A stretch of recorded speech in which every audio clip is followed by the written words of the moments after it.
What's up, everybody? We are back for another vlog. Day 27, if I'm not mistaken. Almost a full month of vlogging the workouts, vlogging the road to competing at the Branch Warren Classic bodybuilding competition here in Colorado on May 3rd. I will be there and I will be shredded. I'll be buffy. I'll be full. And hopefully I have a W, right? We have a win. We get a trophy at the end. Today we're doing a back and triceps, not back and biceps that they typically do. I had a bicep day by itself because I definitely want to focus a lot more on growing my biceps. So I gave it its own day and ate a bunch that day to kind of fill it all out. So we're doing back and triceps. We got Olivia right here. We're just doing the row machine right now.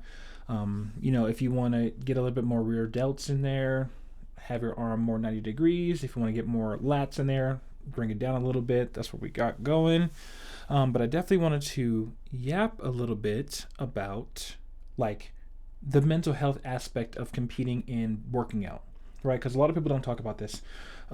It's very trendy and fashionable to use the gym as a mental health cope, right? As a mental health fixer, right? Like this is where you get all of your you get to fight all your demons at the gym, right? And a lot of people say that on social media and they like to make that kind of like a trend. But I definitely wanted to touch on that because I've been working out for like 10 years right now, obviously not competitively lifting or trying to necessarily grow mass or size for 10 years. That's only been about 3.5 years or so. And I used to work out to fight demons and all that stuff and to get my thought process in a more manageable place. Or like if I had a bad day, it's like, oh well, let's just go take some aggression out on this iron, right? Which is all great. We love it. But I don't think I've seen people really talk about the transition from working out from the love of it into working out for the sport of it in terms of bodybuilding, right? So I think that maybe it's a rare case, or maybe you'll understand this and maybe this will be for you. I worked out for the love of it my whole life. And then in the last couple of years, I've switched over to working out competitively to win bodybuilding competitions and stuff like that, right? And it's a completely different like brain and mindset, completely different mindset when it comes to that, to the degree where I'm like, you have to constantly be fighting to remember that you have a true love for this art, this craft. I don't know if the working out is an art form, but bodybuilding definitely is an art form of sorts. You are building something symmetrically. You definitely want it to look and present it as a package that you're presenting, right? So whenever I'm thinking about bodybuilding and versus like working out for the love of it, there's a huge mental health aspect that let's touch on a little bit. So this reminds me, songwriters and singers who love to sing, love to write, but whenever they get a job in the industry, they no longer feel the love or the passion and can't perform to the best of their abilities anymore because it's now become a job. And the gym could definitely feel like that if you start having goals. Let's transition one more time. So when you're looking at other people on Instagram or at the gym and you're like body goals, that also can start making it feel like it's a job.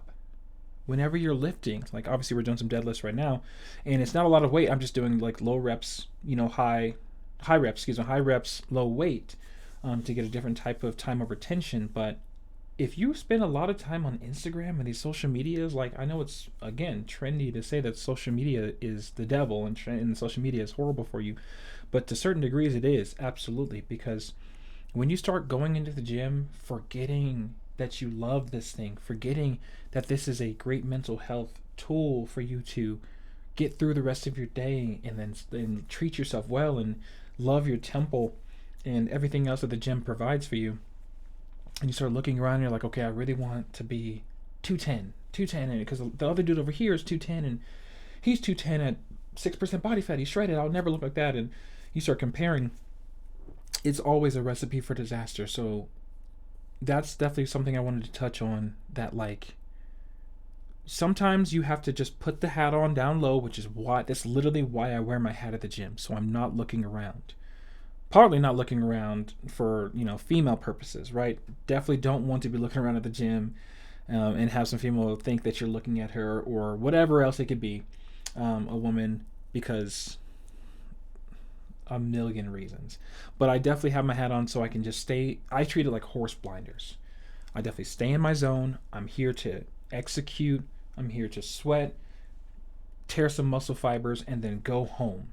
Right? I'm not here to compare. Look, I'm not trying to look at if there's another dude in my category working out next to me, if I look bigger than him, because I did fall into that a little bit in January, which is why I'm talking about the mental health aspect of it. Because there's this one dude that goes to my gym who might be competing in the exact same category as me.